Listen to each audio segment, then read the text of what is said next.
Hi everyone, this is a quick video on how to orient your models vertically on a model platform. The first step is to open up your slicing software. The one that I'm using is called Photon Workshop from the Photon S3D printer. The first thing you have to do is import your scan file. Here I'm going to be attempting to print an upper model. So I click and drag into my virtual build plate. Second step is to click and drag the horizontal model platform that you're going to be incorporating.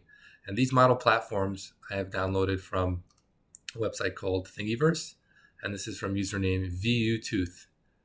So if you just go to this website and you type in model platform, you'll be able to find these files and download them all. He has a variety of platforms that you can use. So once you've imported this, the only thing that's remaining is to orient these models. So you click on the model that needs to be turned first. Here I'm going to orient it 90 degrees perpendicular. So for this particular orientation, I'm going to type in negative 90 degrees. And you can see that the model is very nicely oriented, and this is essentially ready to print.